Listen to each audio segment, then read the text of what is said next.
सावलकोट जल विद्युत परियोजना के संदर्भ में निम्नलिखित कथनों पर विचार कीजिए। पहला कथन दिया गया है, यह परियोजना चिनाब नदी पर स्थित है। यह एक भंडारण आधारित यानी स्टोरेज बेस्ड जल विद्युत परियोजना है। यह एनएचपीसी और जेकेएसपीडीसी द्वारा संयुक्त रूप से निर्मित की जा रही है, यानी ये जम्मू कश्मीर से रिलेटेड है। तो आपको बताना है इसमें से कौन सा कथन सही है। ठीक है, अब यहाँ पे जो कथन सही होगा केवल 1 और 3 सही होगा, क्योंकि ये जो है भंडारण आधारित जल विद्युत परियोजना नहीं है। ये कैसी परियोजना है? ये रन ऑफ द रिवर एक परियोजना है। ठीक है, चलिए इसका एक्सप्लेनेशन देखते हैं। तो सावलकोट परियोजना कैसी है? चिनाब नदी पर, यानी जो पश्चिमी नदी है उस पर प्रस्तावित है, और ये रन ऑफ द रिवर प्रकार की परियोजना है, ना कि भंडारण आधारित। और ऐसे एनएचपीसी और जेकेएसपीडीसी यानी Jammu Kashmir state power development corporation द्वारा मिलकर बनाया जा रहा है। तो यहाँ पे केवल बी सही होगा, केवल 1 और 3 सही होगा। ऑप्शन जो दूसरा दिया ये गलत होगा। प्रश्न संख्या 2 देखते हैं इससे रिलेट करके। तो निम्नलिखित में से कौन सी नदी सिंधु जल संधि के अंतर्गत पश्चिमी नदियों में शामिल नहीं है? ठीक है, देखिए इस से आपके जो स्टैटिक पार्ट हैं जियोग्राफी के वो भी कंप्लीट होंगे, और उससे रिलेट करके जो करंट पार्ट हैं वो भी कंप्लीट होंगे। तो यहाँ पे झेलम है, रावी है, चेनाब है और सिंधु है। आपको इसमें से बताना है कि जो सिंधु जल संधि है उसके अंतर्गत पश्चिमी नदियों में शामिल नहीं, यानी जो पूर्वी नदियों, भी हमने यहाँ पे ऊपर देखा भी कि पूर्वी नदियाँ कौन कौन सी हैं और पश्चिमी नदियाँ कौन कौन सी हैं। ठीक है, अब देखिए यहाँ पे पूर्वी नदियाँ कौन कौन सी हैं? रावी है, ब्यास है, सतलज है, और जो पश्चिमी नदियाँ हैं वो सिंधु है, झेलम है, चेनाब है। तो यहाँ पे आपका जो करेक्ट आंसर होगा वो क्या होगा? वो आपको ऑप्शन बी मिलेगा, यानी रावी। ठीक है, एक्सप्रेशन। तो सिंधु जल संधि के तहत नदियां 2 वर्गों में बांटी गई हैं। पूर्वी नदियां जो रावी, व्यास, सतलुज हैं ये भारत को आवंटित की गई हैं, और पश्चिमी नदियां सिंधु, झेलम, चेनाब ये पाकिस्तान को इसमें प्राथमिक उपयोग की मंजूरी दी गई है। ठीक है, सो यहाँ पे ऑप्शन बी करेक्ट होगा। क्वेश्चन नंबर 3 देखते हैं। तो सावलकोट परियोजना की अनुमानित लागत कितनी है और इससे प्रति वर्ष कितनी विद्युत उत्पादन की आशा है? तो 15,000 crore, 5,000 mega unit, 22,704 crore, 7,000 mega unit, 10,800 crore, 4,200 mega unit, 30,000 crore, 10,000 mega unit. आपको इसमें से बताना है कि कौन सा सही है। तो अभी हमने ऊपर ही देखा 22,704 करोड़ इसकी प्रस्तावित लागत है, और 7,000 मेगा यूनिट जो प्रति वर्ष विद्युत उत्पादन क्षमता की आशा है। ऑप्शन बी यहाँ पे करेक्ट होगा। एनएचपीसी के अनुसार इस परियोजना की लागत 22,704 करोड़ रुपए, और इसे सालाना 7,000 मिलियन यूनिट, सॉरी मैंने मेगा यूनिट कहा, मिलियन यूनिट से अधिक बिजली उत्पादन की क्षमता है। ठीक है, सो यहाँ पे ऑप्शन बी करेक्ट होगा। Question number 4। तो सिंधु जल संधि के में विवाद निपटान की 3 स्तरीय प्रणाली में शामिल नहीं है। स्थायी सिंधु आयोग, तटस्थ जो विशेषज्ञ हैं, राष्ट्रीय हरित अधिकरण और मध्यस्थता न्यायालय। तो आपने ऊपर भी देखा 3 कौन कौन से हैं। एक तो स्थायी सिंधु आयोग है, फिर तटस्थ जो विशेषज्ञ हैं वो है, और उसके बाद जो आर्बिट्रेशन यानी कोर्ट ऑफ आर्बिट्रेशन है वो है। एनजीटी का यहाँ पे कोई रोल नहीं है, तो ऑप्शन सी यहाँ पे करेक्ट होगा। तो सिंधु जल संधि की विवाद निपटान प्रणाली के 3 अंग। तो इसमें पहला स्थायी सिंधु आयोग, और उसके बाद तटस्थ जो विशेषज्ञ हैं, और उसके बाद फिर मध्यस्थता न्यायालय। ये 3 तो उसके अंग हैं। एनजीटी जो है नेशनल ग्रीन ट्रिब्यूनल, इससे इसका कोई रिलेशन नहीं है, तो ऑप्शन सी यहाँ पे करेक्ट होगा। ठीक है, क्वेश्चन नंबर 5 देखते हैं। निम्नलिखित में से कौन से संभावित लाभ सावलकोट जल विद्युत परियोजना से जुड़े हुए हैं? तो जम्मू कश्मीर में ऊर्जा अधिशेष की स्थिति उत्पन्न करना, चिनाब नदी के बाढ़ों को नियंत्रित करना, जम्मू कश्मीर में खनिज संसाधनों के उत्पादन को बढ़ावा देना। आपको बताना है इसमें से कौन सा सही है। तो आपने ऊपर भी देखा कि जम्मू कश्मीर में ऊर्जा अधिशेष की स्थिति उत्पन्न करना, जिससे अदर स्टेट में भारत के जो है बिजली निर्यात की जा सके। चिनाब नदी जो है उसको बाढ़ों से नियंत्रित करना, जो बाढ़ आ रही है उसको नियंत्रित करने के लिए। और जम्मू कश्मीर में खनिज संसाधनों के उत्पादन को बढ़ावा देना सावलकोट जल विद्युत परियोजना के उद्देश्यों से नहीं जुड़ा है। ठीक है, तो केवल 1 और 2 यहाँ पे करेक्ट होगा। तो ये जो परियोजना है जम्मू कश्मीर को ऊर्जा अधिशेष क्षेत्र बना सकती है, और साथ ही यह बाढ़ नियंत्रण और जल प्रबंधन में भी सहायक होगी। खनिज संसाधन से इसका कोई उद्देश्य नहीं है। सो क्वेश्चन नंबर 5 का सही आंसर होगा ऑप्शन नंबर ए। ठीक है, जापान सागर के संदर्भ में निम्नलिखित कथनों पर विचार कीजिए। पहला कथन दिया गया है, जापान सागर पश्चिमी प्रशांत महासागर का सीमांत सागर है। दूसरा है, इसका सबसे गहरा बिंदु एक सक्रिय पनडुब्बी ज्वालामुखी है जिसे दोहुकू सी माउंट कहा जाता है। तीसरा कथन दिया गया, यह सागर सुशिमा, शुगारू और तातार जलडमरूट से अन्य समुद्रों से जुड़ता है, और हाल ही में जापान सागर में भारत और जापान ने संयुक्त नौसैनिक अभ्यास किया है। आपको इसमें से बताना है कि कौन सा सही है। तो जापान सागर में भारत और जापान ने संयुक्त नौसैनिक अभ्यास नहीं किया है। वो किसने किसने किया? वो चाइना और रशिया ने किया है। केवल एक और, एक दो तीन सही होगा, चौथा यहाँ पे गलत हो जाए। एक्सप्रेशन देखते हैं। तो जापान सागर वास्तव में पश्चिमी प्रशांत महासागर का एक जो सीमांत सागर है, और इसका सबसे गहरा बिंदु जो है वो दोहोकू सी माउंट है, जो कि पानी के नीचे एक स्थित निष्क्रिय ज्वालामुखी है। ठीक है। और जापान सागर को जोड़ने वाले जो प्रमुख जलडमरू हैं वो कौन कौन से हैं? वो सुशिमा जलडमरू दक्षिण से, शुगारू जलडमरू पूर्व से, और तातार जलडमरू ये उत्तर से हैं। तो तीनों के बारे में लोकेशन अच्छी तरीके से में आपको दिमाग में होना चाहिए। और हालिया समाचारों के अनुसार चीन और रूस ने जापान सागर में संयुक्त नौसैनिक अभ्यास किया है, न कि भारत और जापान ने। इसी वजह से यहाँ पे जो चौथा स्टेटमेंट है ये गलत होगा, 1, 2 और 3 ये करेक्ट होगा। इसके बाद दूसरा प्रश्न, निम्नलिखित में से कौन से जलडमरू मध्य जो है जापान सागर को अन्य जल निकायों से जोड़ते हैं? सुशीमा जलडमरू, शुगारू जलडमरू, तातार और मलक्का। अब सिंपल सा क्लियर आंसर है इसका, मलक्का को हटा दीजिए, बाकी सुशीमा, शुगारू और तातार हैं। तो 1, 2 और 3 ये करेक्ट आंसर होगा। तो सुशिमा जलडमरू जो है ये जापान सागर को ईस्ट चाइना सी से जोड़ता है। शुगारू जो जलडमरू मध्य है ये इसे प्रशांत महासागर से जोड़ता है। तातार जलडमरू मध्य जापान को सी ऑफ ओखोटस्क से जोड़ता है। मलक्का जलडमरू मध्य जो है ये सिंगापुर इंडोनेशिया के बीच में है और जापान सागर से नहीं जुड़ा है। तो ये चारों ही फैक्ट मोस्ट इंपॉर्टेंट है जियोग्राफी के हिसाब से। प्रश्न इससे कई बार पूछे भी गए होंगे, आगे भी पूछे जाते रहेंगे। राष्ट्रीय हरित हाइड्रोजन मिशन के संदर्भ में निम्नलिखित कथनों पर विचार कीजिए। पहला कथन दिया गया है कि इस मिशन का लक्ष्य भारत को हरित हाइड्रोजन का उत्पादन, उपयोग और निर्यात करने वाला वैश्विक केंद्र बनाना है। उसके बाद साइट योजना के अंतर्गत केवल इलेक्ट्रोलाइजर के निर्माण के लिए वित्तीय प्रोत्साहन उपलब्ध कराना है। इस मिशन की क्रियान्वयन एजेंसी राष्ट्रीय सौर ऊर्जा संस्थान यानी NISC है। कौन सा सही है? तो साइट योजना के अंतर्गत केवल इलेक्ट्रोलाइजर के निर्माण का वित्तीय प्रोत्साहन का उपलब्ध कराना नहीं है। इसमें दो चीजें हैं, तो 1 और 3 यहाँ पे केवल करेक्ट होगा। तो मिशन का जो प्रमुख उद्देश्य है भारत को हरित हाइड्रोजन के उत्पादन, उपयोग और निर्यात के लिए एक वैश्विक केंद्र बनाना है। और साइट यानी जो strategic innovation for green hydrogen transition योजना के तहत दोनों हैं। कौन कौन से? इलेक्ट्रोलाइजर के लिए घरेलू निर्माण और हरित हाइड्रोजन के उत्पादन के लिए वित्तीय प्रोत्साहन दिया जाना। तीसरा जो कथन दिया गया है कि मिशन की क्रियान्वयन एजेंसी कौन है, तो national institute of solar energy को मतलब नामित किया गया है। इसी वजह से केवल 1 और 3 सही होगा, दूसरा यहाँ पे गलत होगा। इससे रिलेटेड कुछ और महत्वपूर्ण चीजें देखें तो इसकी जो स्वीकृति तिथि है वो 4 जनवरी 2023 है। इसके कुल बजट की बात करें तो 19,744 करोड़ रुपए है। ठीक है, अभी हमने ऊपर 200 करोड़ लिखा था, लेकिन ये जो बजट है वास्तव में 19,744 करोड़ रुपए है। ये आंकड़ा PIB और MNRE की आधिकारिक दस्तावेजों में स्पष्ट किया गया है। 200 करोड़ जो है कुछ विशेष उपघटक के लिए ये हो सकता है। तो ये आप डेटा थोड़ा सा करेक्ट करिएगा, इसको याद भी रखिएगा।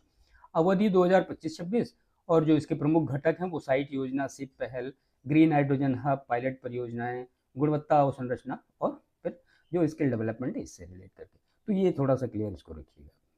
ठीक है, तो यहाँ पे जो करेक्ट आंसर होगा इसका केवल C होगा, 1 और 3 करेक्ट होगा। राष्ट्रीय हरित हाइड्रोजन मिशन के तहत सिप यानी स्ट्रैटेजिक हाइड्रोजन इनोवेशन पार्टनरशिप के प्रमुख उद्देश्य क्या है? तो उसका उद्देश्य क्या है? अनुसंधान और नवाचार के लिए सार्वजनिक निजी भागीदारी को बढ़ावा देना। यही तो हमने देखा ऊपर, है ना। जो सिप पहल है इसका उद्देश्य यही है कि जो इनोवेशन हो रहा है, जो मतलब रिसर्चेज हो रही हैं, उसमें सार्वजनिक निजी भागीदारी के साथ इसको काम करना। तो जो सिप पहल है इसका उद्देश्य R&D और नवाचार को बढ़ावा देने के लिए एक जो PPP ढांचे का निर्माण करना, ताकि हरित हाइड्रोजन पारिस्थितिकी तंत्र को जो उसका विकास है वो तेज हो सके। ठीक है, तो India electric mobility index IEMI 2024 के संदर्भ में निम्नलिखित में से कौन सा कथन सही पूछा जा रहा है? तो पहला कथन है, यह भारत में ई मोबिलिटी की प्रगति को मापने वाला अपनी तरह का पहला राष्ट्रीय सूचकांक है। बिल्कुल सही है। और यह सूचकांक राज्यों को केवल चार्जिंग इंफ्रास्ट्रक्चर की उपलब्धता के आधार पर रैंक करता है, ऐसा नहीं है। 2 और मतलब उसके पिलर है, हमने 3 पिलर ऊपर देखे, तो दूसरा यहाँ पे गलत हो जाएगा। और ये नीति आयोग और BEE द्वारा संयुक्त रूप से विकसित किया गया है। तो यहाँ पे नीति आयोग के द्वारा और BEE के द्वारा ये एक संयुक्त रूप से इसको डेवलप किया गया, ये भी सही है। और इसका उद्देश्य राज्यों के बीच प्रतिस्पर्धा को कम करना, ताकि केंद्र सरकार की भूमिका बढ़े, ऐसा नहीं है। तो केवल 1 और 3 यहाँ पे करेक्ट होगा, ऑप्शन A करेक्ट होगा। तो IEMI भारत को जो इलेक्ट्रिक व्हीकल प्रगति मापने वाला पहला सूचकांक है। और IEMI केवल चार्जिंग आधार पर नहीं बल्कि 3 स्तंभों और 16 संकेतकों पर आधारित है। और इसे नीति आयोग और ब्यूरो ऑफ एनर्जी एफिशिएंसी ने विकसित किया है। और इसका उद्देश्य प्रतिस्पर्धा को बढ़ाना है और सर्वोत्तम प्रथाओं को साझा करना है। इसी वजह से केवल 1 और 3 यहाँ पे करेक्ट होगा, दूसरा और चौथा क्या होगा, गलत होगा। क्वेश्चन नंबर 2, तो इंडिया इलेक्ट्रिक मोबिलिटी इंडेक्स के ढांचे में शामिल 3 प्रमुख स्तंभ कौन कौन से हैं? तो इलेक्ट्रिक वाहन आयात नीति, परिवहन विद्युतीकरण की प्रगति, चार्जिंग इंफ्रास्ट्रक्चर की तैयारी, ईवी अनुसंधान और नवाचार, पारिस्थितिकी तंत्र। तो इलेक्ट्रिक वाहन आयात नीति इससे रिलेट नहीं है, बाकी 2, 3 और 4 ये इससे रिलेट करता है। ऑप्शन बी यहाँ पे करेक्ट होगा। वो 3 पिलर आपने देखे। तो transport, electrification progress, charging infrastructure readiness और electric vehicle research and innovation ecosystem और इलेक्ट्रिक व्हीकल आयात नीति जो है इसमें शामिल नहीं है। तो IEMI के 3 स्तंभ कौन कौन से हैं? वो 2, 3 और ये 4 हैं। ठीक है। तो संयुक्त राष्ट्र विश्व खाद्य कार्यक्रम के संदर्भ में निम्नलिखित में से कौन सा कथन सही है? तो WFP की स्थापना 1961 में संयुक्त राष्ट्र महासभा द्वारा की गई, बिल्कुल सही है। इसका मुख्यालय जेनेवा स्विट्जरलैंड में नहीं है, रोम इटली में है। और WFP को वर्ष 2020 का नोबेल शांति पुरस्कार से सम्मानित किया गया, बिल्कुल सही है। और यह UNDP का एक उपविभाग और स्वतंत्र इकाई नहीं है, तो ये भी गलत है। ये बिल्कुल फ्री होकर काम करता है UNDP से। तो केवल 1 और 3 ही यहाँ पे करेक्ट होगा।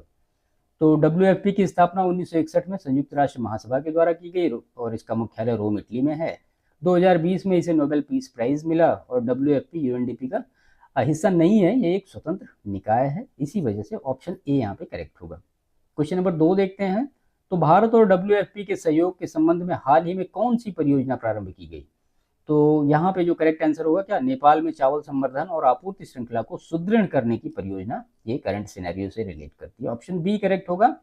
तो हाल ही में भारत ने WFP के सहयोग से नेपाल में एक नई परियोजना शुरू की, जिसका उद्देश्य क्या है, चावल संवर्धन और आपूर्ति श्रृंखला को मजबूत करना। और ये क्षेत्रीय खाद्य सुरक्षा को सशक्त करने की दिशा में एक रणनीतिक पहल भी है। वर्ष 2025 के विश्व आदिवासी दिवस यानी international day of the world indigenous people की थीम क्या है? तो अभी हमने ऊपर देखा ही। ऑप्शन बी यहाँ पे करेक्ट होगा कि स्वदेशी लोग और कृत्रिम बुद्धिमत्ता, अधिकारों की रक्षा, भविष्य को आकार देना। ऑप्शन बी यहाँ पे करेक्ट होगा। तो विश्व आदिवासी दिवस प्रतिवर्ष 9 अगस्त को मनाया जाता है। 2025 की थीम क्या है? तो indigenous people and artificial intelligence, protecting right, shaping and future, यानी स्वदेशी लोग और कृत्रिम बुद्धिमत्ता, अधिकारों की रक्षा और भविष्य को आकार देना। और ये जो थीम है उभरती तकनीकों विशेषकर AI के उपयोग में स्वदेशी अधिकारों की सुरक्षा और सांस्कृतिक विविधता के संरक्षण पर बल देती है। क्वेश्चन नंबर 2 है, विश्व आदिवासी दिवस मनाने के लिए 9 अगस्त तिथि का चयन किस ऐतिहासिक घटना के कारण किया गया? तो वो क्यों किया गया? तो ये इसलिए किया गया कि 1982 में स्वदेशी आबादी पर संयुक्त राष्ट्र कार्य समूह की पहली बैठक हुई। इसी वजह से 9 अगस्त 1982 को ही मतलब ये डेट 9 अगस्त की ली गई।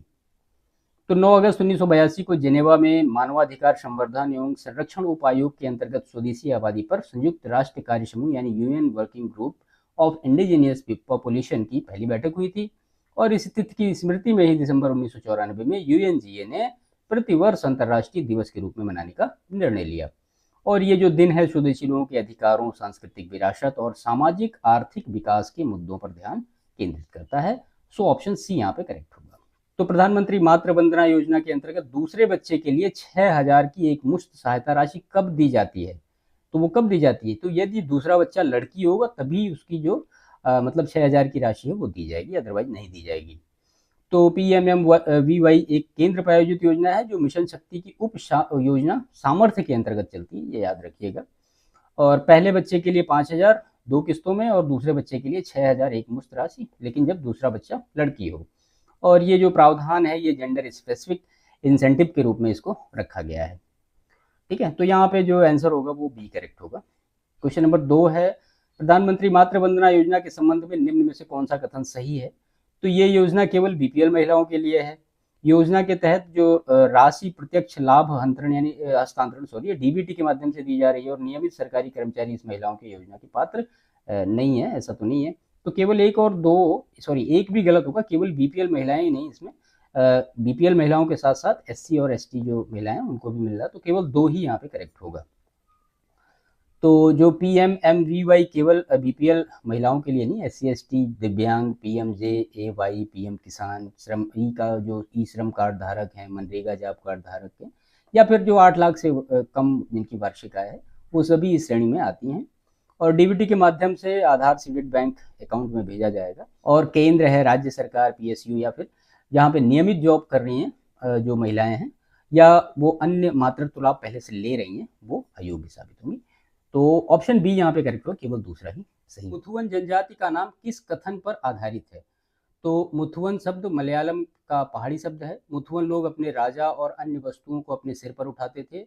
वे अपने राजा बच्चों और सामान को पीठ पर उठाते थे। और शब्द जो है मुथुवन का अर्थ क्या है? पहाड़ी पर खेती करने वाला। इसका यहाँ पे करेक्ट आंसर क्या होगा? वे राजा बच्चों को सामान और पीठ पर उठाते थे। तो मुथुवन जनजाति का नाम इस पर आधारित है। ठीक है, एक्सप्रेशन देखते हैं। तो मुथुवन जनजाति का नाम इस कथित इतिहास पर आधारित है कि जब उन्होंने मदुरै से पलायन किया था और वे अपने राजा बच्चे सामान आदि को सिर की जगह पीठ पर उठाते हुए पहाड़ों से गुजरते थे, इस कारण उन्हें मुथुवंश का नाम दिया गया है। और मुथुक्कू जो है तमिल या मलयालम में पीठ के ऊपरी भाग को दर्शाता है। इसी वजह से यहाँ पे ऑप्शन सी करेक्ट होगा।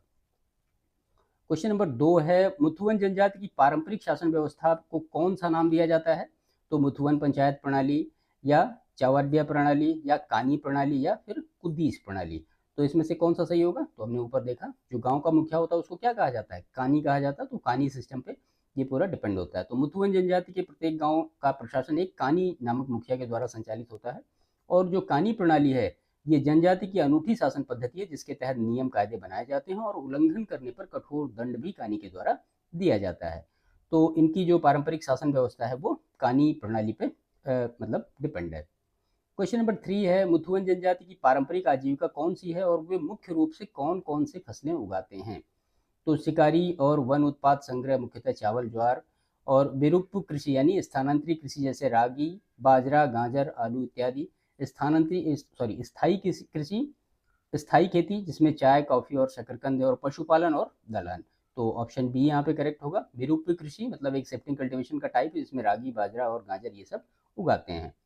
तो मुथुवन समुदाय की पारंपरिक आजीविका विरूप कृषि जो स्थानांतरी कृषि उस पर निर्भर होती है और ये मुख्यतः विभिन्न खाद्य फसलें उगाते हैं जैसे कि रागी छोटा बाजरा मक्का है सारगम थीना यानी इतालवी बाजरा वर्गू है चामा चावल टमाटर गाजर शकरकंद आलू चीनी वाला और टोपी मोचा इत्यादि ये सारी चीजें ये उगाते हैं अपने खाने के लिए। ठीक है, तो ऑप्शन बी यहाँ पे करेक्ट होगा। विलीगिरी रंगास्वामी मंदिर यानी जिसको वीआरटी टाइगर रिजर्व मतलब शॉर्ट फॉर्म में इसको कहा जाता है, इसकी एक विशिष्टता भौगोलिक विशेषता क्या है? तो ये केवल पश्चिमी घाट में स्थित है, यह केवल पूर्वी घाट में स्थित है, यह पश्चिमी और पूर्वी घाट के बीच एक पारिस्थितिकी सेतु है और यह हिमालय तलहटी में स्थित है। तो ऑप्शन सी यहाँ पे करेक्ट होगा। हमने ऊपर भी एक्सप्रेशन में देखा है उसको। तो वीआरटी टाइगर रिजर्व जो है कर्नाटक के किस जिले में है? चामराजनगर जिले में विली रंगना हिल्स में स्थित है और इसकी सबसे बड़ी भौगोलिक विशेषता यह है कि पश्चिमी और पूर्वी घाटों के बीच ये एक जैव विविधता का प्राकृतिक पुल है और ये जो विशेष स्थितियों में इसे यह विशेष स्थितियों में इसे प्रजातियों के आदान प्रदान और जीन प्रवाह का महत्वपूर्ण एक बनाती है। दूसरा क्वेश्चन है इससे से निम्नलिखित में से कौन सा कथन सोलिगा जनजाति के संदर्भ में सही है? तो सोलिगा समुदाय वीआरटी टाइगर रिजर्व के अंदर पारंपरिक रूप से निवास करता है और उन्हें 2011 में न्यायालय के आदेश द्वारा वन अधिकार अधिनियम के तहत मान्यता प्राप्त हुई है और ये भारत का पहला आदिवासी समुदाय था जिसे किसी टाइगर रिजर्व के भीतर वन अधिकार प्राप्त हुए हैं। आपको बताना इसमें से कौन सा सही है। तो यहाँ पे तीनों ही ऑप्शन बिल्कुल करेक्ट हैं। तो सोलिगा जनजाति पारंपरिक रूप से वीआरटी टाइगर रिजर्व के जंगलों में रहती आई है और 2011 में अदालत के फैसलों के बाद उन्हें वन अधिकार अधिनियम 2006 के तहत अधिकार प्राप्त हुए और ये भारत का पहला मामला था जिसमें किसी टाइगर रिजर्व के भीतर रहने वाले आदिवासी समुदाय को ऐसे अधिकार मिले हैं। सोलिगा ट्राइब्स नाम याद रखिएगा। ऑप्शन डी यहाँ पे करेक्ट होगा। क्वेश्चन नंबर 3 है इससे रिलेट करके कि वीआरटी टाइगर रिजर्व की प्रमुख वनस्पति किसमें शामिल है? तो केवल शुष्क पर्णपाती वन शुष्क पर्णपाती नम पर्णपाती शोला वन और पर्वतीय घास भूमि केवल नम पर्णपाती वन केवल शोला वन और घास भूमि। तो ऊपर हमने देखा है ऑप्शन बी यहाँ पे सही होगा। तो वीआरटी टाइगर रिजर्व की पारिस्थितिकी विविधता में कई प्रकार की वनस्पतियां पाई जाती हैं जिसमें शुष्क एवं नर्म पर्णपाती वन शोला और जो इसमें जो प्रमुख वृक्ष की प्रजातियां ये सारी हमने ऊपर देखी हैं और ये विविधता इसे पश्चिम में और पूर्वी घाट दोनों विशेषताओं का एक मिश्रण बनाती है। ठीक है, लिखित में से कौन सा कथन भागीरथी नदी के उद्गम के संबंध में सही है? तो ये गढ़वाल हिमालय के गौमुख ग्लेशियर से निकलती है। हिंदू पौराणिक दृष्टिकोण से इसे गंगा की मुख्य धारा माना जाता है और जल विज्ञान के अनुसार इसे गंगा की मुख्य धारा माना जाता है। तो तीसरा ऑप्शन तो सही नहीं होगा, केवल 1 और 2 ही करेक्ट होगा यहाँ पे। भागीरथी नदी का उद्गम गढ़वाल हिमालय में खतलिंग और गंगोत्री पर्वत श्रेणी के निकट गौमुख ग्लेशियर से होता है और हिंदू पौराणिक कथाओं में इसे गंगा की स्रोत धारा माना गया है, जबकि जल विज्ञान के अनुसार लंबाई और प्रवाह की दृष्टि से अलकनंदा की मुख्य धारा इसको माना जाता है। दूसरा प्रश्न है, भागीरथी नदी के संबंध में निम्नलिखित कथन सही चुनना है। तो ये अलकनंदा नदी से कर्णप्रयाग में मिलती है, यह टेहरी बांध से होकर गुजरती है, इसकी प्रमुख सहायक नदियों में मंदाकिनी और पिंडर शामिल है, और ये केवल उत्तरकाशी जिले में बहती है। तो ये टेहरी बांध से होकर गुजरती है भागीरथी रिवर। तो भागीरथी नदी जो है उत्तरकाशी और टिहरी गढ़वाल जिलों से होकर बहती है और टेहरी बांध से होकर गुजरती है, जो भारत के सबसे ऊंचे बांधों में से एक है। और इसकी प्रमुख सहायक नदियां तो केदार गंगा, जाद गंगा, अस्सी गंगा, भिलंगना शामिल है। ठीक है, ऑप्शन बी यहाँ पे सही होगा। तीसरा क्वेश्चन है, देवप्रयाग में होने वाले संगम के संदर्भ में सही विकल्प चुनिए। तो भागीरथी और मंदाकिनी नदियों का संगम, अलकनंदा मंदाकिनी नदियों का संगम, भागीरथी अलकनंदा का संगम, अलकनंदा और पिंडर नदियों का संगम। तो देवप्रयाग में भागीरथी और अलकनंदा मिलती हैं और क्या बनता है, गंगा। ठीक है, तो देवप्रयाग उत्तराखंड में स्थित पवित्र स्थल है, जहां भागीरथी और अलकनंदा नदियों से मिलकर गंगा का निर्माण होता है, और पंचप्रयाग यात्रा का एक प्रमुख पड़ाव है, जिसमें रुद्रप्रयाग, कर्णप्रयाग, नंदप्रयाग और विष्णुप्रयाग शामिल है। ठीक है, तो यहाँ पे ऑप्शन सी इसका करेक्ट होगा। तो राज्य स्वास्थ्य नियामक उत्कृष्टता सूचकांक श्रेष्ठ किस संगठन द्वारा प्रस्तावित किया गया है? बेसिक्स है, केंद्रीय औषधि मानक नियंत्रण संगठन CDSCO के द्वारा ये प्रस्तावित किया गया है। तो श्रेष्ठ जो है वो केंद्रीय औषधि मानक नियंत्रण संगठन की एक पहल है, जिसका उद्देश्य राज्य दवा नियामक प्रणालियों को मानकीकृत और मजबूत करना है। और भारत में अपनी तरह का यह पहली राष्ट्रीय पहल है, जो पारदर्शी और डेटा आधारित ढांचे के माध्यम से औषधि सुरक्षा को सुनिश्चित करती है। ठीक है, ऑप्शन बी यहाँ पे करेक्ट होगा। दूसरा प्रश्न है, श्रेष्ठ सूचकांक में विनिर्माण राज्यों के लिए कितने सूचकांक निर्धारित किए गए हैं? ठीक है, तो आपने ऊपर देखा 27 सूचकांक है, 27 पैरामीटर पे वो सारी चीजें हो रही हैं। तो श्रेष्ठ में विनिर्माण राज्यों के लिए 5 प्रमुख विषयों पर कितने हैं, 27 सूचकांक दिए गए हैं। और मानव संसाधन, बुनियादी ढांचा, लाइसेंसिंग गतिविधियां, निगरानी गतिविधियां और जवाबदेही। और वहीं वितरण राज्यों के लिए वो 23 सूचकांक निर्धारित किए गए हैं। ठीक है, तो यहाँ पे ऑप्शन सी करेक्ट होगा। इसके बाद श्रेष्ठ सूचकांक में राज्यों द्वारा प्रस्तुत डेटा का मूल्यांकन किस तिथि को स्कोर किया जाएगा? तो महीने की 25 तारीख को, 25 को आएगा, उसके बाद 5 दिन में उसको डेटा एनालिसिस करके नेक्स्ट मंथ में उसको पब्लिश किया जाएगा। तो राज्य पूर्व निर्धारित मानकों पर डेटा प्रत्येक महीने की 25 तारीख तक CDSCO को भेजते हैं। इसके बाद अगले महीने की पहली तारीख को स्कोरिंग की जाती है और परिणाम सभी राज्यों व केंद्र शासित प्रदेशों के साथ साझा किए जाते हैं। तो ये महीने की 25 तारीख। बांदीपुर टाइगर रिजर्व BTR किस राज्य में स्थित है? सिंपल सा प्रश्न है, कहाँ पे है? कर्नाटक में है। तो बांदीपुर टाइगर रिजर्व दक्षिणी कर्नाटक के मैसूर और चामराजनगर जिलों में स्थित है, और ये कर्नाटक, तमिलनाडु और केरल के त्रिजंक्शन क्षेत्र में आता है और नीलगिरी बायोस्फीयर रिजर्व का हिस्सा है। ठीक है, क्वेश्चन नंबर 2 है, बांदीपुर टाइगर रिजर्व के उत्तर में कौन सी नदी बहती है? तो कौन सी नदी बहती है? काबिनी नदी बहती है। 2 ही तो नदी है उत्तर दक्षिण में, एक मोयार है और एक काबिनी है ना। तो बांदीपुर टाइगर रिजर्व उत्तर में काबिनी नदी और दक्षिण में मोयार नदियों से घिरा हुआ है। ये नदियां इसके प्राकृतिक सीमा निर्धारण में मदद करती हैं। बांदीपुर टाइगर रिजर्व में किस जीव की सबसे बड़ी आबादी पाई जाती है? ठीक है, तो जंगली एशियाई हाथी की सबसे बड़ी आबादी पाई जाती है बांदीपुर टाइगर रिजर्व में। तो BTR जो है दक्षिण एशिया में जंगली एशियाई हाथियों की सबसे बड़ी आबादी का आश्रय स्थल है, और इसके अलावा यहाँ पे बंगाल टाइगर है, गौर है, भालू है, सुनहरा सियार है और 4 सिंग वाले मृग भी पाए जाते हैं। तो यहाँ पे ऑप्शन बी करेक्ट होगा। देखिए, भारत में इथेनॉल सम्मिश्रण को बढ़ावा देने के लिए जो प्रमुख गवर्नमेंट पहल हैं वो क्या क्या है? तो प्रमुख सरकारी पहल अब तक क्या क्या हुए हैं वो आप नोट कर लीजिए। प्रमुख सरकारी पहल क्या क्या है? तो पहला तो आपने ऊपर ही देखा, जो कि है राष्ट्रीय जैव ईंधन नीति। ठीक है, राष्ट्रीय जैव ईंधन नीति कब आई? 2018 में आई। दूसरी जो है वो है E100 पायलट प्रोजेक्ट, ये इसी से रिलेटेड है, पायलट प्रोजेक्ट। तीसरा जो है वो है प्रधानमंत्री जीवन योजना, जीवन, इसको ऐसे लिखा जाता है JIVAN, जीवन योजना। ठीक है, और जो चौथा है वो है रूसो, इसको कहा जाता है, इसका मतलब होता है रीपर्पज यूज्ड कुकिंग ऑयल। ठीक है, मतलब हिंदी में कहें तो ये कुकिंग ऑयल का पुनः उपयोग इसके लिए बनाया गया। तो ये इथेनॉल ब्लेंडिंग से रिलेटेड 4 महत्वपूर्ण स्कीम्स हैं जिनके बारे में आपको पता होना चाहिए, आप इनको अच्छी तरीके से जानिएगा। एमसीक्यू देखते हैं तो भारत में पेट्रोल में 20% इथेनॉल मिश्रण यानी E20 का मूल लक्ष्य किस वर्ष तक प्राप्त करना था, आपको यहाँ पे बताना, हमने ऊपर भी देखा। तो 2025 तक ये प्राप्त करना था, ये हो गया। तो भारत ने जैव ईंधन नीति 2018 में 2030 तक 20% सम्मिश्रण का लक्ष्य रखा था, जिसे बाद में 2025 तक कर दिया गया था।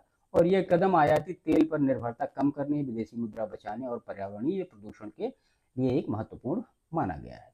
ठीक है, तो ऑप्शन बी यहाँ पे करेक्ट होगा।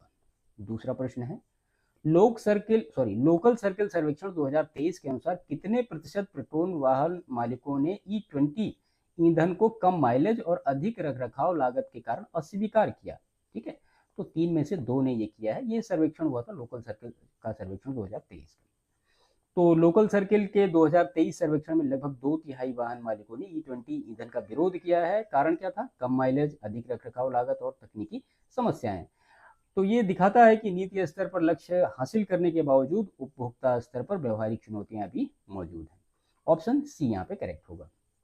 क्वेश्चन नंबर 3 है, निम्नलिखित में से कौन सा कथन इथेनॉल सम्मिश्रण के आर्थिक प्रभावों के संदर्भ में असत्य है? तो 2014-15 से अब तक लगभग 1.40 लाख करोड़ विदेशी मुद्रा बचाई गई। ये पहले भी आपने देखा, ऊपर था, तो ये सही होगा। सार्वजनिक तेल कंपनियों ने 2022-23 में लाभांश भुगतान में 255% वृद्धि दर्ज की, ये भी सही है।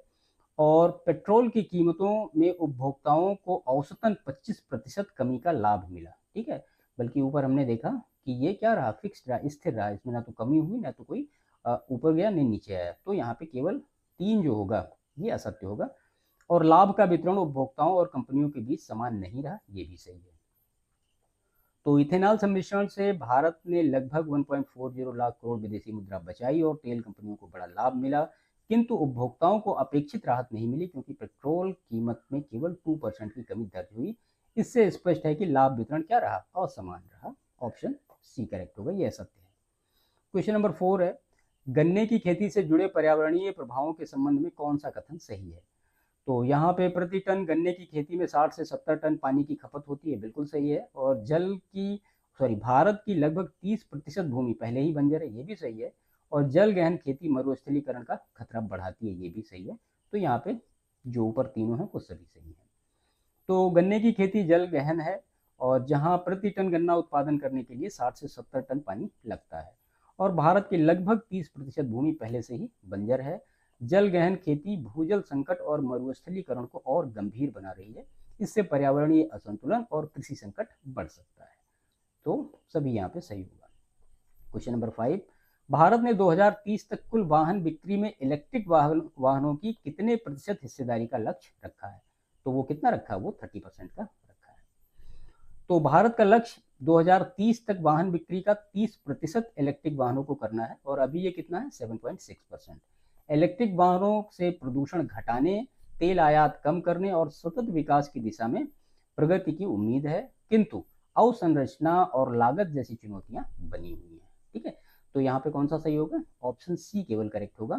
तो ईवी की जो बिक्री की हिस्सेदारी कितनी? 30% निर्धारित की गई है। एक दो प्रश्न और देख लीजिए, ये यूपीएससी में प्रश्न पूछा गया है, मैं यहाँ पे आपको बता देता हूँ। अच्छा प्रश्न है, इसमें कहा गया कि नीचे 4 फसलों के नाम दिए गए हैं। पहला है, ये दिया है, वो है जट्रोफा।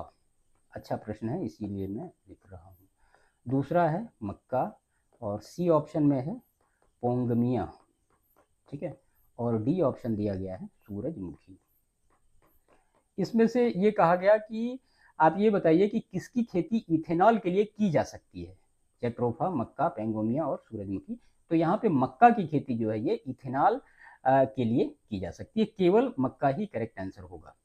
ठीक है, ऑप्शन ए हमें लगता है जट्रोफा सही होगा, बट यहाँ पे केवल मक्का सही होगा, याद रखिएगा। एक प्रश्न और इससे रिलेट करके है, वो भी मैं आपको बता देता हूँ। यहाँ पे देख लीजिए, जगह है। ठीक है, तो ये था जो प्रश्न था, मैं पढ़ देता हूँ कि जैव ईंधन पर भारत की राष्ट्रीय नीति के अनुसार जैव ईंधन के उत्पादन के लिए निम्न में से किसका उपयोग कच्चे माल के रूप में किया जा सकता है?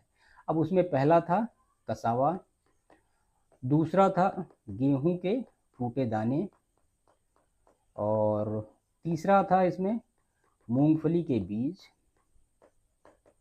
ठीक है। चौथा था इसमें चने की दाल। पांचवा था इसमें सड़े हुए आलू, सड़े हुए आलू। और छठा था इसमें मीठे चुकंदर। इसमें ये पूछा गया था कि जो राष्ट्रीय नीति है भारत की जैव ईंधन की, उसके अनुसार जैव ईंधन के उत्पादन के लिए किसका उपयोग इसमें से किया जा सकता है। तो आपका जो आंसर करेक्ट होगा, 3 और 4 निकाल दीजिए, बाकी सारे सही होंगे। तो मूंगफली के बीज और चने की दाल को छोड़ के बाकी कसावा, गेहूं के टूटे दाने, सड़े हुए आलू और मीठे मीठे चुकंदर, इन सब का प्रयोग जैव ईंधन के उत्पादन के लिए कच्चे माल के रूप में किया जा सकता है। ठीक है। हाल ही में भारत चीन संबंधों के संदर्भ में चीनी विदेश जो मंत्री हैं वांग यी की नई दिल्ली यात्रा विशेष क्यों मानी जा रही है। तो वो इसलिए विशेष मानी जा रही है कि सीमा से सैनिकों की पूर्ण वापसी के बाद पहली उच्च स्तरीय मंत्री स्तरीय ये वार्ता है, इसलिए ये महत्वपूर्ण है। तो अक्टूबर 2024 में डिप्सांग और डेमचोक से सैनिकों की वापसी पर सहमति बनी थी। इसके बाद वांग यी की यात्रा पहली उच्च स्तरीय बैठक थी जिसने द्विपक्षीय संबंधों में नए संवाद की शुरुआत की है। ऑप्शन बी यहाँ पे करेक्ट होगा। क्वेश्चन नंबर 2 है दोहरी पथ नीति जिसे भारत और चीन ने हाल ही में पुनर्जीवित किया है, मूल रूप से किस नेता की यात्रा से जुड़ी है। तो ये राजीव गांधी की यात्रा से जुड़ी 1988 से। दोहरी नीति का मतलब ये कि जो सीमा विवाद है वो अलग रखा जाएगा और जो व्यापार हमारे उनके बीच में हो रहा है वो अलग रखा, ये दोनों मतलब चीजें अलग अलग ट्रीट की जाएंगी, ऐसा। राजीव गांधी ने 1988 की बीजिंग यात्रा के दौरान यह नीति अपनाई गई थी जिसके अंतर्गत सीमा विवाद और अन्य सहयोगी मुद्दों को समानांतर रूप से आगे बढ़ाने का प्रयास किया गया। तो ऑप्शन सी यहाँ पे करेक्ट होगा। निम्नलिखित में से कौन सा प्रस्ताव हाल ही में भारत चीन सीमा प्रबंधन तंत्र का हिस्सा नहीं है। तो सीमा परिसीमन के लिए विशेष समूह, सीमा प्रबंधन हेतु कार्य समूह, पश्चिमी मध्य और पूर्वी क्षेत्रों को शामिल करने वाला विस्तारित तंत्र, समुद्री सुरक्षा सहयोग हेतु संयुक्त नौसैनिक कार्यबल। तो यहाँ पे केवल ये चौथा नहीं होगा, बाकी तो तीनों है ही, हमने देखा है। ठीक है, 1 2 3 होगा यहाँ पे, चौथा नहीं होगा, तो हिस्सा नहीं है पूछा जा रहा है, ऑप्शन सी करेक्ट होगा। तो हालिया समझौतों में सीमा परिसीमन विशेषज्ञ समूह, सीमा प्रबंधन कार्य समूह और विस्तारित तंत्र शामिल हैं, परंतु संयुक्त नौसैनिक कार्यबल का कोई प्रस्ताव नहीं है। ठीक है।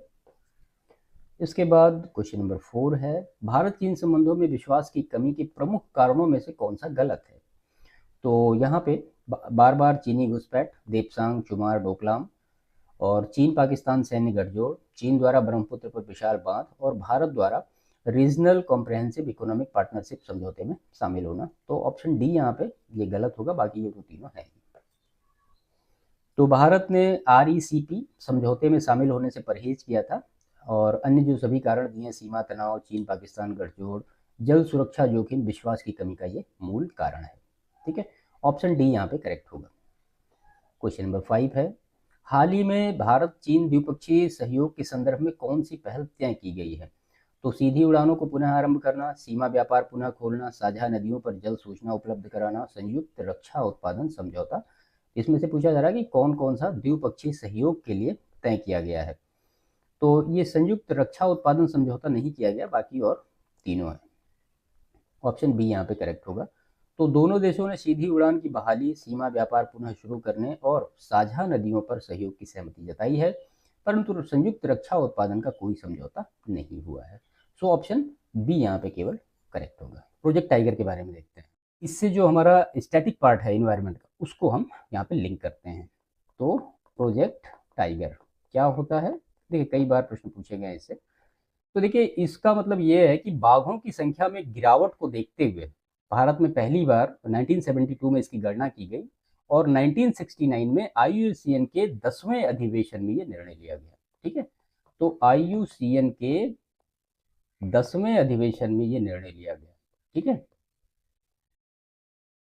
क्या निर्णय लिया गया भाई, कि बाघों को संपूर्ण सुरक्षा प्रदान की जाए। और इसी के परिप्रेक्ष्य में 1972 में ये सारा हुआ और इसी के परिप्रेक्ष्य में 1 अप्रैल 1973 को, ठीक है, बाघ जो प्रोजेक्ट टाइगर, इसकी शुरुआत की गई। कहां से की गई, तो वो किया गया Jim Corbett national park. Jim Corbett national park से इसकी शुरुआत की गई। ये जो डेट है ना, ये कई बार बहुत सारे एग्जामिनेशन में पूछा गया। तो यहां से प्रोजेक्ट टाइगर की शुरुआत की गई। ठीक है, प्रोजेक्ट टाइगर जो है वो world world wild life fund और भारतीय वन्यजीव बोर्ड द्वारा 1970 में गठित एक विशेष कार्यदल के संतुलित के उस पर आरंभ किया गया था। टाइगर मैन ऑफ इंडिया किसको कहा जाता है? Tiger man of India, tiger man of India कहा जाता है कैलाश सांखला को, या नाम याद रखिएगा, कैलाश सांखला। ठीक है, 1992 में इनको पद्मश्री से अलंकृत किया गया और ये राजस्थान के रहने वाले हैं। और 1973 में जो शुरू किया गया था प्रोजेक्ट टाइगर, उसका नेतृत्व किसने किया था? उन्होंने कैलाश सांखला ने ही किया था। दूसरा जो हमारा इसमें रिपोर्ट है वो है national tiger conservation authority, NTCA जिसको कहते हैं, यानी राष्ट्रीय बाघ संरक्षण प्राधिकरण। देखिए, राजस्थान का जो सरिस्का टाइगर रिजर्व है, वहां से मतलब जब आकस्मिक रूप से बाघों की संख्या कम होने लगी तो 2005 में 5 सदस्यीय जो एक टाइगर टास्क फोर्स की उसका गठन किया गया और जिसकी अनुशंसा पर पर्यावरण मंत्रालय के अधीन ही NTCA का गठन किया गया। अब इसके अध्यक्ष कौन होते हैं? तो इसके अध्यक्ष केंद्रीय जो पर्यावरण वन जलवायु मंत्री होते हैं वो होते हैं। सदस्य इसके एक राज्यसभा से होते हैं, 2 लोकसभा से होते हैं, बाकी जो अन्य मतलब विशेषज्ञ होते हैं वो भी होते हैं। सचिव, प्रोजेक्ट टाइगर के जो प्रभावी वनों के महानिरीक्षक होते हैं वो सारे सचिव होते हैं। और जो प्राधिकरण का स्वरूप है वो कैसा है? वो सांविधिक है, यानी जो वन्य जीव अधिनियम है 1972 का, उसके अंतर्गत ये संचालित होता है। ठीक है, तो ये महत्वपूर्ण चीजें आप। इसके बाद जो तीसरा इससे रिलेट करके है ग्लोबल टाइगर फोरम। ग्लोबल, ये सारे टाइगर से ही रिलेटेड हैं। ग्लोबल टाइगर फोरम इसको कहते हैं वैश्विक टाइगर फोरम। 1993 में वैश्विक स्तर पर बाघ संरक्षण के लिए दिल्ली में एक सम्मेलन आयोजित हुआ था, जिसमें ग्लोबल टाइगर फोरम की स्थापना की गई थी। तो न्यू दिल्ली में एक इसकी स्थापना की गई। मुख्य उद्देश्य यही है कि सभी देशों में परस्पर सहयोग और बाघों की रक्षा मतलब सुनिश्चित करना, ये सारा। ठीक है, वैश्विक टाइगर फोरम के द्वारा टाइगर वॉच कार्यक्रम चलाया जाता है। टाइगर वॉच कार्यक्रम किसके द्वारा चलाया जाता है? तो ये GTF के द्वारा चलाया जाता है। ठीक है, चलिए इसके बाद जो फोर्थ है, चौथी महत्वपूर्ण चीज है, वो है टाइगर रिजर्व। टाइगर रिजर्व, देखिए वर्तमान में अगर आप देखें तो देश के कुल 18 राज्यों में 58 टाइगर रिजर्व हैं और 58वां जो टाइगर रिजर्व है वो Madhav tiger reserve, Madhav tiger reserve latest है ये। ठीक है, इसको 10 मार्च 2025 को अधिसूचित किया गया था। इस हिसाब से अगर देखा जाए तो MP जो है भारत में सबसे ज्यादा बाघों की संख्या वाला राज्य बनता है और यहाँ पे कुल 9 टाइगर रिजर्व है MP में। ठीक है, तो ये 58वां टाइगर रिजर्व कौन है? माधव टाइगर रिजर्व जो कि है, नाम याद रखिएगा। अगर आप पूरा एरिया देखें कि कितना एरिया में कवर करता है जो टाइगर रिजर्व है, तो लगभग 2.21%, थोड़ा सा ये बढ़ घट सकता है, लेकिन ये 2.21% है जो ये 53 बाघों पे है, तो थोड़ा सा आगे पीछे हो सकता है। इसके बाद जो नेक्स्ट है, पांचवा महत्वपूर्ण जो है वो है अखिल भारतीय बाघ गणना। अखिल भारतीय बाघ गणना, ठीक है, तो ये जो है ये 2022 का लेटेस्ट है, क्योंकि हर 4 साल में इसको पब्लिश किया जाता है, तो अभी 2026 में ये आएगा। 2018 में पहले इसको पब्लिश किया गया था। ठीक है, तो बाघों के संरक्षण के प्रयास की सफलता का आकलन करने के साथ ही बाघों की संख्या और उनके परितंत्र पर नजर रखने के उद्देश्य से जो NTCA है उसका गठन किया गया था, जो प्रत्येक 4 वर्ष के अंतराल पर ये जो नेशनल असेसमेंट करता है, ये रिपोर्ट प्रोवाइड करता है। ठीक है, अब इसके हिसाब से ये बताते हैं कि मतलब किस स्टेट में कितने बाघ हैं और सारी चीज़ें, तो इनके हिसाब से मतलब अलग अलग स्टेट में जो बाघों की संख्या है वो बताई जाती है। तो MP में 2022 का डेटा मैं बता रहा हूँ, 785 जो बाघ हैं, ये 2022 की रिपोर्ट है। उसके बाद नंबर आता है कर्नाटका का, तो कर्नाटका में 563 हैं। ऐसे ही उत्तराखंड और महाराष्ट्र में, इससे मतलब जो टॉप इसमें स्टेट हैं वो सारे इसमें नाम दिए गए हैं। और अगर ये देखें कि देश के जो टॉप टाइगर रिजर्व हैं, टॉप टाइगर रिजर्व ये 2022 की आबादी के अनुसार हैं। ठीक है, तो कॉर्बेट, कॉर्बेट कहाँ पे है? तो ये उत्तराखंड में है और यहाँ पे 260 हैं। उसके बाद फिर बांदीपुर है। बांदीपुर कहाँ है? बांदीपुर कर्नाटक में है और यहाँ पे 150 हैं। और उसके बाद है नागरहोल। नागरहोल कहाँ पे है? तो नागरहोल कर्नाटक में है। ठीक है, यहाँ पे 141 है। तो ये कुछ महत्वपूर्ण चीज़ें थी जो अखिल भारतीय बाघ आकलन रिपोर्ट है उसके हिसाब से। ठीक है, तो महत्वपूर्ण चीज़ें थी यहाँ पे, ये सारी चीज़ें इससे रिलेट करके पढ़ेंगे तो चीज़ें आपको बेहतर तरीके से समझ में आएंगी, और अगर इससे रिलेट करके कोई प्रश्न भी पूछा गया तो वो चीज़ें आप बेहतर तरीके से उनको कर सकते हैं। सुंदरबन टाइगर रिजर्व का थोड़ा सा डेटा मैं आपको बता दूं यहाँ पे कि, हाँ यहाँ पे इसको लिख देते हैं, ठीक है। सुंदरबन टाइगर रिजर्व का, जो कि 2010 में बाघों की संख्या 70 थी, 2014 में जो बाघों की संख्या थी वो 76, 2018 में बाघों की संख्या बढ़ के हो गई 88, और 2022 में बाघों की संख्या वहाँ पे बढ़ के हो गई 101। ठीक है, ये सुंदरबन टाइगर रिजर्व में बाघों की संख्या है। ये अखिल भारतीय बाघ आकलन रिपोर्ट 2022 का डेटा है, और वो भी लेटेस्ट है, 26 में आएगा नया जो है। चलिए इससे रिलेट करके एमसीक्यू देख लेते हैं। तो सुंदरबन टाइगर रिजर्व को हाल ही में भारत का दूसरा सबसे बड़ा टाइगर रिजर्व किस संस्था की मंजूरी के बाद घोषित किया गया है? तो वो एनबीडब्ल्यूएल यानी राष्ट्रीय वन्यजीव बोर्ड की मंजूरी के बाद इसको घोषित किया गया है। तो एनबीडब्ल्यूएल की स्थायी समिति ने पश्चिम बंगाल सरकार के प्रस्ताव को मंजूरी दी, जिसमें एसटीआर यानी सुंदरबन टाइगर रिजर्व का क्षेत्रफल बढ़ के कितना हो गया, 36,000 किलोमीटर स्क्वायर हो गया है। ठीक है, अब यह नागार्जुन सागर श्रीशैलम यानी आंध्र प्रदेश के बाद दूसरा, भारत का दूसरा सबसे बड़ा टाइगर रिजर्व है। सबसे बड़ा टाइगर रिजर्व कौन है? नागार्जुन सागर श्रीशैलम, जो कि आंध्र प्रदेश में है। और यह निर्णय बाघ संरक्षण और परिदृश्य स्तरीय प्रबंधन की दिशा में, तो ऑप्शन बी यहाँ पे करेक्ट होगा। क्वेश्चन नंबर 2 है, सुंदरबन टाइगर रिजर्व किस भू आकृतिक क्षेत्र का हिस्सा है? दक्कन ट्रैप, पश्चिमी भाग, गंगा ब्रह्मपुत्र डेल्टा और सतपुड़ा पर्वतमाला। तो गंगा ब्रह्मपुत्र डेल्टा का ये पार्ट है। एसटीआर जो है गंगा ब्रह्मपुत्र मेघना डेल्टा के दक्षिणी छोर पर, जो विश्व का सबसे बड़ा डेल्टा है, और यहाँ मैंग्रोव वनों का अद्वितीय परिदृश्य मिलता है। एकमात्र मैंग्रोव वन जो कि बांग्लादेश को छोड़कर जहाँ बाघों की आबादी पाई जाती है। ठीक है, तो ये एकमात्र मैंग्रोव वन है जहाँ पे बाघ पाए जाते हैं, और यूनेस्को ने इसे विश्व धरोहर घोषित भी किया है। ऑप्शन सी यहाँ पे करेक्ट होगा। क्वेश्चन नंबर 3 है, सुंदरबन टाइगर रिजर्व की पश्चिमी सीमा किस नदी द्वारा निर्मित होती है? रायमंगल, मतला, कालिंदी और गोमती। तो मतला नदी के द्वारा इसकी जो वेस्टर्न बाउंड्री है वो शेयर होती है।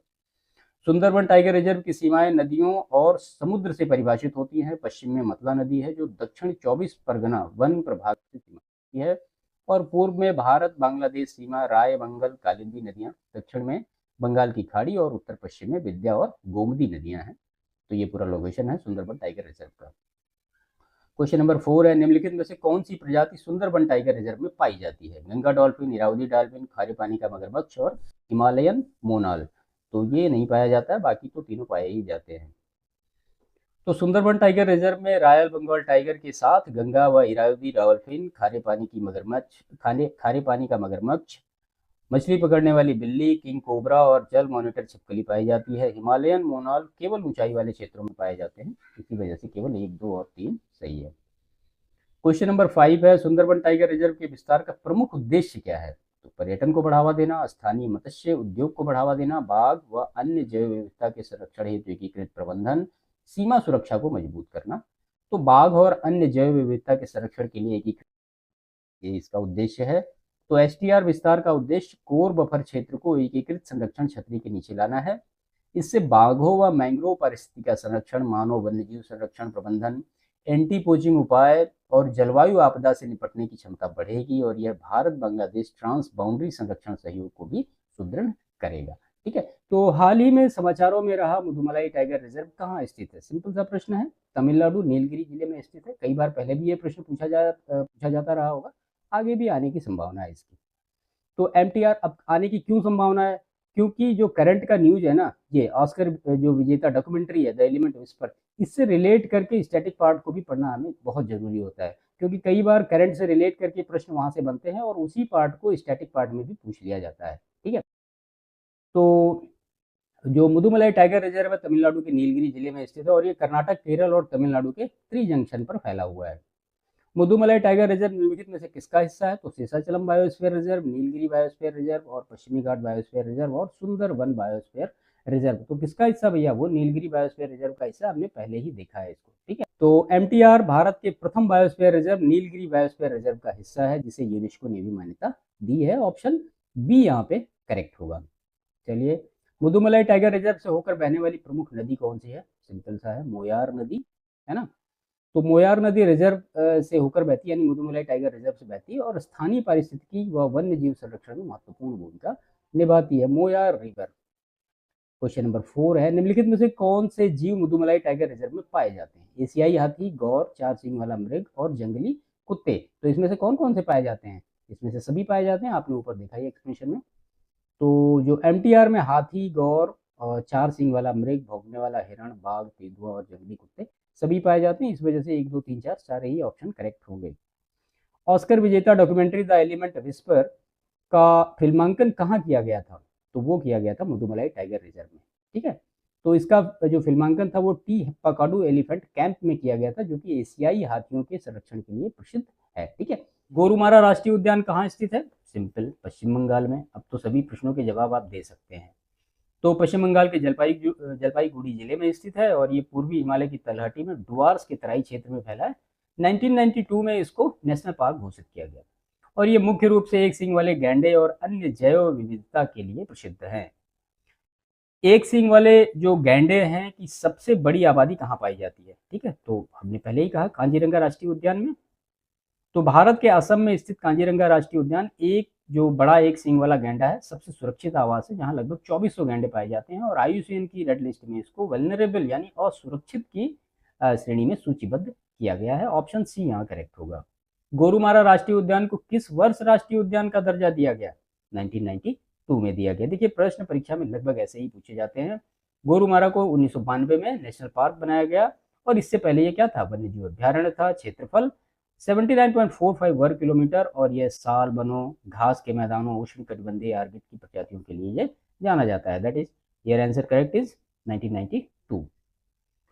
बड़े एक सींग वाले गैंडे की कौन सी शारीरिक विशेषता इसकी पहचान है? ठीक है, तो 2 सींग और लाल भूरी त्वचा गलत होगा, 1 सींग और कवचदेशी त्वचा बिल्कुल करेक्ट होगा। तो जो भारतीय गैंडा है उसकी मुख्य पहचान क्या है? इसकी धूसर भूरी त्वचा जिस पर मोटी तहें होती हैं इसे कवच जैसा रूप प्रदान करती हैं। ठीक है, ये इसका साइंटिफिक नेम है राइनोसेरस यूनिकॉर्निस। इसके अतिरिक्त इसके माथे पर 8 से लेकर 25 इंच का एक लंबा काला सींग होता है और जो सींग होता है वो औषधि निर्माण में प्रयुक्त होता है। यही सब मेन कारण है कि इनका अवैध शिकार भी होता है। IUCN की रेड लिस्ट में जो बड़ा एक सींग वाला गैंडा किस श्रेणी में सूचीबद्ध है भैया? तो वो वल्नरेबल की श्रेणी में सूचीबद्ध है। तो बड़ा एक सींग वाला गैंडा IUCN की रेड लिस्ट में असुरक्षित श्रेणी में सूचीबद्ध है। इनके संरक्षण के लिए भारत और नेपाल के कई क्षेत्रों में संरक्षित क्षेत्र बनाए गए हैं। अवैध शिकार, आवास हानि इनके प्रमुख खतरे बने हुए हैं। ठीक है, so option B is correct. Sutlej नदी के संदर्भ में निम्नलिखित कथनों पर विचार कीजिए। पहला इसमें कथन है कि यह सिंधु नदी की सबसे लंबी सहायक नदी है। इसका उद्गम हिमाचल प्रदेश के सिपकीला दर्रे से होता है। ठीक है, और सतलुज और चिनाब के संगम से पंजनद नदी का निर्माण होता है। तो सिपकीला दर्रे से तो इसका उद्गम नहीं होता है ना, तो 1 और 3 यहाँ पे करेक्ट होगा। तो उद्गम इसका राक्षसताल झील से होता है, ना कि सिपकीला दर्रे से, और सिपकीला दर्रा से ही वो भारत में प्रवेश करती है। सतलुज वास्तव में सिंधु की सबसे लंबी सहायक नदी है और सतलुज और चिनाब मिलकर क्या बनाती हैं? पंजनद नदी बनाती हैं। इसी वजह से ऑप्शन ए करेक्ट होगा। क्वेश्चन नंबर 2 है, सतलुज नदी का जो प्रवाह है मुख्य रूप से किन कारकों से निर्भर होता है? तो मानसून वर्षा और हिमनदों के पिघलने से, केवल मानसून वर्षा से, केवल हिमालयी झरने से, केवल भूजल पुनर्भरण से। तो मानसून वर्षा और हिमनदों के पिघलने दोनों से। तो सतलुज का जो जल विज्ञान है 2 स्रोतों पर आधारित है। तो दक्षिण एशियाई मानसून की वर्षा और वसंत और ग्रीष्म ऋतु में हिमालयी बर्फ और हिमनदों का पिघलना। ऑप्शन ए करेक्ट होगा यहाँ पे। क्वेश्चन नंबर 3 है, तो सतलुज नदी से जुड़ी प्रमुख सहायक नदियां कौन कौन सी हैं? स्पीति, बसपा, गंडक और नोगली खड्ड। तो गंडक तो इसकी सहायक नदी नहीं है, तो 1, 2, 4 यहाँ पे करेक्ट आंसर होगा। तो स्पीति, बसपा, सोन और नोगली खड्ड सतलज की प्रमुख सहायक नदी है और गंडक गंगा की सहायक नदी है। ठीक है, सतलज की नहीं है। So option A is correct 1 to 4। Question number 4, Sindhu जल संधि 1960 के संदर्भ में कौन सा कथन सही है? तो सतलज नदी का जल पाकिस्तान को आवंटित है, सतलज नदी का जल भारत को आवंटित है, ये करेक्ट होगा। और सतलज नदी का जल भारत पाकिस्तान बराबर नहीं बांटते हैं। सतलज नदी का उपयोग केवल जल विद्युत के लिए होता है, ये भी नहीं होता। देखिए, जो केवल वाले स्टेटमेंट आते हैं ना, तो अधिकतर ये मान के चलिए कि उसमें मतलब 90% में बता रहा हूँ कि वो गलत होते हैं। थोड़ा ऐसा हमेशा भी नहीं कि हमेशा वो गलत ही होते हैं, लेकिन 90% ये माना जाता है कि वो गलत होते हैं। तो जब भी स्टेटमेंट वाले प्रश्न मिले और कहीं भी आपको केवल लिखा मिलता है स्टेटमेंट में, तो उसको थोड़ा 2-3 बार आराम से पढ़िए और समझिए कि क्या ये सही हो सकता है। ठीक है, ऑप्शन बी यहाँ पे करेक्ट होगा। 1960 की जो सिंधु जल संधि है, इसके तहत सतलुज, रावी, ब्यास जैसी पूर्वी नदियों का जल भारत को आवंटित है। सिंधु, झेलम, चिनाब जो पश्चिमी नदियां हैं, उनका जल पाकिस्तान को मिला है। ठीक है, क्वेश्चन नंबर 5, सतलज नदी पर निर्मित प्रमुख परियोजनाएं कौन कौन सी हैं? भाखड़ा नंगल बांध, कोल बांध, नाथपा झाकरी बांध और हीराकुंड बांध। हीराकुंड बांध कहाँ आ गया यहाँ पे, है ना, वो तो ओडिशा में है, महानदी पे, सतलज पे तो है नहीं। और प्रमुख परियोजनाएं भाखड़ा नंगल, कोल बांध, नाथपा झाकरी और ऑप्शन ए यहाँ पे। ठीक है, तो हाल ही में चर्चा में रहा आरोग्य सेतु अभ्यास किस राज्य में आयोजित किया गया? तो असम में आयोजित किया गया, तिनसुकिया डिस्ट्रिक्ट में। तो पहला आरोग्य सेतु अभ्यास भारतीय सेना द्वारा असम के तिनसुकिया जिले के रुपाई डुमडुमा में आयोजित किया गया। इसका उद्देश्य सेना और नागरिक चिकित्सा बिरादरी के बीच सहयोग को मजबूत करना था। ऑसम, ऑप्शन बी करेक्ट होगा यहाँ पे। क्वेश्चन नंबर 2 है, आरोग्य सेतु अभ्यास का प्रमुख जो उद्देश्य था वो क्या था? तो सैन्य चिकित्सा संलयन और नागरिक सहयोग। तो इस अभ्यास का फोकस आपदाओं और युद्ध जैसी परिस्थितियों में सेना और नागरिक चिकित्सा बिरादरी को एक साथ काम करने के योग्य बनाना था। ऑप्शन बी यहाँ पे करेक्ट होगा। क्वेश्चन नंबर 3 है, ट्रेन एम्बुलेंस की अवधारणा किस संस्था से जुड़े डॉक्टर द्वारा प्रस्तुत की गई? तो वो उत्तरी सीमांत रेलवे अस्पताल के एक डॉक्टर के द्वारा ट्रेन एम्बुलेंस की अवधारणा प्रस्तुत की गई। तो उत्तरी सीमांत रेलवे अस्पताल के तिनसुकिया के डॉक्टर ने ट्रेन एम्बुलेंस की अवधारणा प्रस्तुत की, जो बड़े पैमानों पर हताहतों की निकासी के लिए जीवन रक्षक सुविधा है। Option C. क्वेश्चन नंबर 4 है, आरोग्य सेतु अभ्यास में किन संस्थाओं के बीच सहयोग को सुदृढ़ करने पर जोर दिया गया? तो सेना चिकित्सा कोर और अग्रणी अस्पतालों के वरिष्ठ नागरिक डॉक्टर। तो इस अभ्यास में सेना चिकित्सा कोर, नागरिक अस्पतालों के वरिष्ठ डॉक्टर, प्राथमिक स्वास्थ्य केंद्र और उत्तरी सीमांत रेलवे अस्पताल शामिल था। ठीक है, ऑप्शन डी। क्वेश्चन नंबर 5 है, तो निम्नलिखित में से कौन सा कथन आरोग्य सेतु अभ्यास के संदर्भ में सही है? 3 कथन है। तो यह असम में आयोजित पहला सैन्य चिकित्सा संलयन अभ्यास था। इसका फोकस केवल सीमा सुरक्षा पर था। इसमें ट्रेन एम्बुलेंस की अवधारणा को प्रस्तुत किया गया। ठीक है, अब देखिए यहाँ पे आ गया ना केवल, तो ये गलत है। तो इसका फोकस केवल सीमा सुरक्षा पर ही नहीं था। यहाँ पे जो करेक्ट आंसर होगा 1 और 3, ऑप्शन बी करेक्ट होगा। तो ये अपनी तरह का पहला सैन्य चिकित्सा संलयन अभ्यास था, जिसका फोकस आपदाओं और युद्धकालीन चिकित्सा सहयोग पर था। सीमा सुरक्षा इसका उद्देश्य नहीं था। ठीक है, so option B is correct. तो यहाँ पे आरोग्य सेतु अभ्यास के बारे में महत्वपूर्ण चीजें हमने देखी कि कहाँ पे हुआ, उसका उद्देश्य क्या है और उससे रिलेटेड एमसीक्यू। वीडियो को लाइक जरूर करिएगा, चैनल पर नए हैं तो सब्सक्राइब करिए, दूसरों को शेयर करिए। बाकी कोई आपके प्रश्न हो तो हमें आप कमेंट करिए। तो राज्य ऊर्जा दक्षता सूचकांक 2024 किस संस्था द्वारा ऊर्जा कुशल अर्थव्यवस्था गठबंधन के सहयोग से विकसित किया गया है? तो आपने ऊपर भी देखा, जो ब्यूरो ऑफ एनर्जी एफिशिएंसी के द्वारा इसको डेवलप किया गया। तो SEEI को ऊर्जा दक्षता ब्यूरो ने AEEE के सहयोग से विकसित किया है। उद्देश्य इसका राज्यों और यूटी की ऊर्जा दक्षता प्रदर्शन क्षमता का आकलन करना है। तो ऑप्शन बी यहाँ पे करेक्ट होगा। दूसरा प्रश्न है, स्टेट एनर्जी एफिशिएंसी इंडेक्स 2024 इस सूचकांक का कौन सा संस्करण है? ठीक है, तो आपने ऊपर देखा अभी, ये 6 वर्जन है 2024 का, 6ठा संस्करण है, जिसमें 66 संकेतकों और कार्यान्वयन उन्मुख ढांचे को शामिल किया गया है। ऑप्शन सी यहाँ पे करेक्ट होगा।